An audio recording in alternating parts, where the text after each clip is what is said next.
সারা বেলা 98.8 FM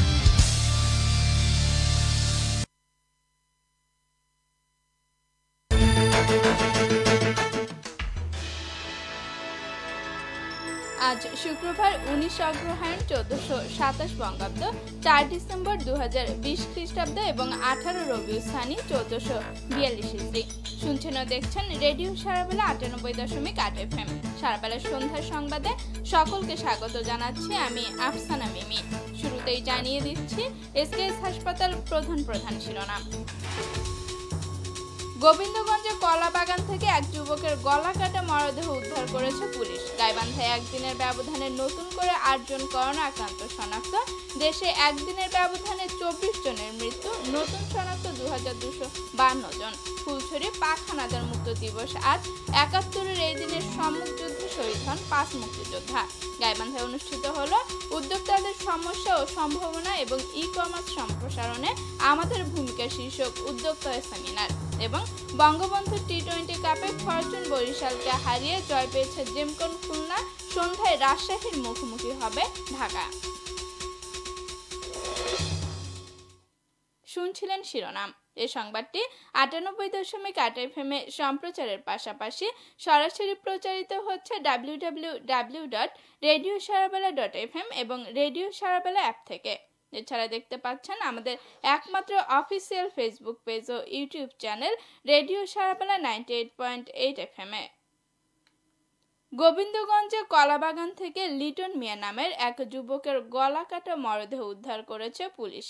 আজ উপজেলার হিরক এলাকার ওই নির্জন বাগান থেকে তার মরদেহ উদ্ধার করা হয়।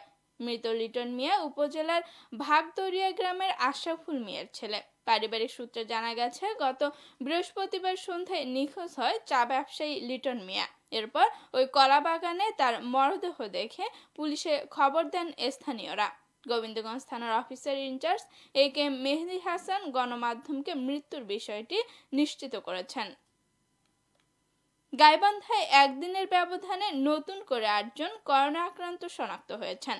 এ নিয়ে জেলায় আক্রান্তের সংখ্যা দাঁড়ালো 1345-এ। এদের মধ্যে 14 জনের মৃত্যু হয়েছে। এখন পর্যন্ত সুস্থ হয়েছেন 1279 জন আর চিকিৎসাধীন রয়েছেন 52 জন। এছাড়া জেলায় একদিনের ব্যবধানে নতুন করে 10 জন কোয়ারেন্টিনে যুক্ত হয়েছেন। ছাড়পত্র পেয়েছেন 29 জন। বর্তমানে মোট কোয়ারেন্টিনরত রয়েছেন 52 জন। এ তথ্য নিশ্চিত করেছে সিভিল সার্জন অফিস গাইবান্ধা। এদিকে দেশে করোনায় একদিনের ব্যবধানে নতুন করে আরো 24 জনের মৃত্যু হয়েছে। এ নিয়ে মোট মৃতের সংখ্যা বেড়ে দাঁড়ালো 6772 জনে। অপরদিকে একদিনের ব্যবধানে করোনা শনাক্ত হয়েছেন 2252 জন। এ নিয়ে দেশে মোট শনাক্ত হলো 4,73,991 জন। এ সময়ের মধ্যে সুস্থ হয়েছেন 2572 জন। এ নিয়ে মোট সুস্থ হয়েছেন 3,90,951 জন। আজ বিকেলে করোনা বিষয়ক স্বাস্থ্য অধিদপ্তরের সংবাদ বিজ্ঞপ্তিতে এ তথ্য জানানো হয়। অন্যদিকে করোনা ভাইরাসের দ্বিতীয় ঢেউ সামলাতে আগামীকাল থেকে বিদেশ ফেরত যাত্রীদের কোভিড-19 নেগেটিভ সনদ বাধ্যতামূলক করা হয়েছে। বাংলাদেশ বেসামরিক বিমান চলাচল কর্তৃপক্ষের নতুন নির্দেশনায় এ সনদ বাধ্যতামূলক করা হয়েছে। অপরদিকে বিশ্বের বিভিন্ন দেশে করোনা ভাইরাস আক্রান্তের সংখ্যা ছাড়িয়েছে 6,55,31,000। এ ভাইরাসে মৃতের সংখ্যা দাঁড়িয়েছে 15,01,781 জন। এদের মধ্যে সুস্থ হয়েছেন 4,53,74,427 জন। এছাড়া বিশ্বে এখন পর্যন্ত করোনায় আক্রান্ত হয়ে সবচেয়ে বেশি মৃত্যু হয়েছে যুক্তরাষ্ট্রে। বিশ্বের সর্বোচ্চ আক্রান্তের সংখ্যা এই দেশটিতে। আজ করোনা ভাইরাস সংক্রান্ত পরিসংখ্যান রাখা ওয়েবসাইট ওয়ার্ল্ডমিটারে এ তথ্য উঠে এসেছে। ফুলছড়ি পাক হানাদার মুক্ত দিবস আজ। 1971-এর 3 ডিসেম্বর গভীর রাতে মুক্তিযোদ্ধা guerrilla commander Shamsul Alam, commander Nazim Uddin, Abdul Jalil Tota, Enamul হকের নেতৃত্বে মুক্তিযোদ্ধারা 4 দলে বিভক্ত হয়ে ফুলছড়ি থানার বিভিন্ন স্থানে অবস্থান নেয়। 4 ডিসেম্বরের ভোরে গেরিলা কমান্ডার শামসুল আলমের দলটি প্রথমে ফুলছড়ি থানা আক্রমণ করে এ সময় অপর 3টি দলের মুক্তিযোদ্ধারা সেখানকার পাক সেনা শিবিরের দিকে এগোতে থাকে। মাত্র কয়েক মিনিটের মধ্যে ফুলছড়ি থানার পুলিশ সদস্যরা মুক্তিযোদ্ধাদের কাছে আত্মসমর্পণ করে। মুক্তিযোদ্ধারা থানার অস্ত্রাগারের সমুদায় অস্ত্রসহ গোলাবারুদ নিজেদের নিয়ন্ত্রণে নেয়। এ সময় পাক হানাদারদের সাথে সম্মুখ যুদ্ধে শহীদ হন 5 মুক্তিযোদ্ধা। গাইবান্ধায় উদ্যোক্তাদের সমস্যা ও সম্ভাবনা এবং ই-কমার্স সম্প্রসারণে আমাদের ভূমিকা শীর্ষক উদ্যোক্তা সেমিনার 2020 অনুষ্ঠিত হয়েছে। আজ বেলা 10:30টায় জেলা শিল্পকলা একাডেমি মিলনায়তনে এই সেমিনারের আয়োজন করে গাইবান্ধা উদ্যোক্তা ফোরাম। এতে অংশ নেয় 120 জন উদ্যোক্তা। আরো জানাচ্ছেন লাবু আহমেদ। গাইবান্ধা সহ পার্শ্ববর্তী কয়েকটি জেলা থেকে আসা উদ্যোক্তাদের অংশগ্রহণে এভাবেই উৎসব মুখর হয়ে ওঠে জেলা শিল্পকলা একাডেমি মিলনায়তন। এতে নিজস্ব পণ্যের প্রদর্শনী করছেন অনেকেই খুঁজি যে আধুনিক ডিজাইন কোথায় আছে, কিন্তু দেখা যায় যে আমরা আমাদের মন মতো পছন্দ মতো কাপড় পাই না। এই কারণে আমরা একটা অনলাইন ক্লোথিং ব্র্যান্ড তৈরি করছি। গাইবান্ধা উদ্যোক্তা ফোরামের এই আয়োজনটি এই সুযোগটা অনেকটা বাড়িয়ে দিচ্ছে আমাদের কাছে। আমরা প্রশিক্ষণ পাওয়ারও সুযোগ পাচ্ছি, আমরা এরকম সেমিনারের সুযোগ পাচ্ছি যেখান থেকে আমরা অনেক কিছু শিখতে পারছি। এদিকে উদ্যোক্তাদের মাঝে সমন্বয় ও পরিচয় করার লক্ষ্যে এ সেমিনারের আয়োজন করা হয়েছে বলে জানালেন গাইবান্ধা উদ্যোক্তা ফোরামের চেয়ারম্যান মোহাম্মদ হাফিজুর রহমান। আমাদের উদ্যোক্তাদের এত আগ্রহ যে আগ্রহ মানে বলার মতো নয়।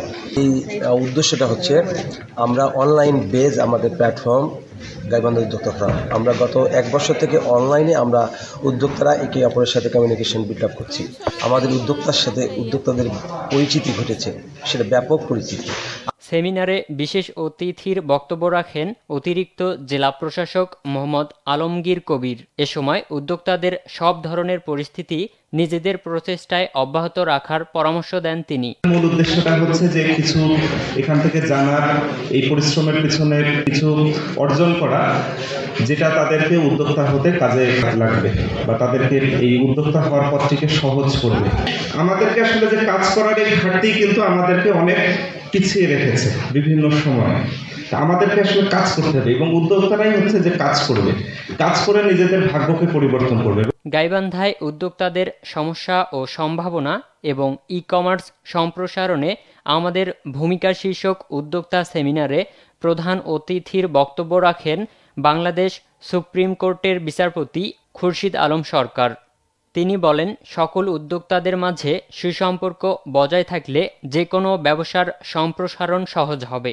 শিল্প সৃষ্টি, উদ্যোক্তা সৃষ্টি এবং ভোক্তা, এই দুটো শব্দের মধ্যে গভীর একটি সুসম্পর্ক থাকলেই তাহলে আজকের এই যে উদ্দেশ্যটি সফল হবে বলে আমি মনে করি। মূলধন কিংবা পুঁজির অভাবে সেই উদ্যোক্তা তার লক্ষ্য অর্জন করতে পারছে না। সেই শিল্প কারখানাগুলো পুনরুজ্জীবিত করে বেকার সমস্যার সমাধানে অগ্রণী ভূমিকা পালন করছেন। জেলা শিল্পকলা একাডেমি থেকে লাবু আহমেদ, রেডিও সারাবেলা, গাইবান্ধা। পদ্মা সেতুতে বসানো হয়েছে 40তম স্প্যান। এর ফলে দৃশ্যমান হলো পুরো 6 কিলোমিটার সেতু। আজ সকাল 10:30টায় মাঝ নদীতে 11 ও 12 নম্বর পিলারে স্প্যানটি বসানো হয়। আর মাত্র একটি স্প্যান বসালে দৃশ্যমান হবে পুরো পদ্মা সেতু।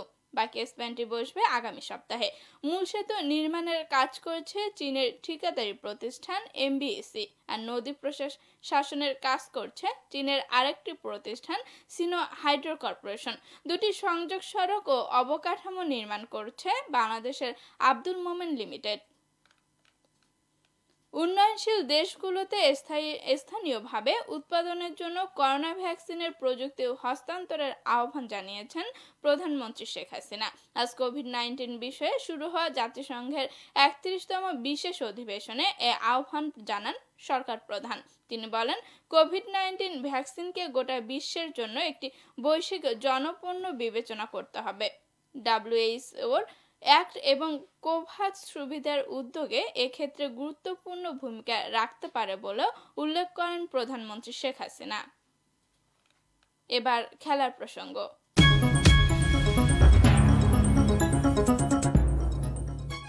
বঙ্গবন্ধু টি-20 কাপে ফরচুন বরিশালকে 48 রানে হারিয়ে জয় পেয়েছে জেমকন খুলনা।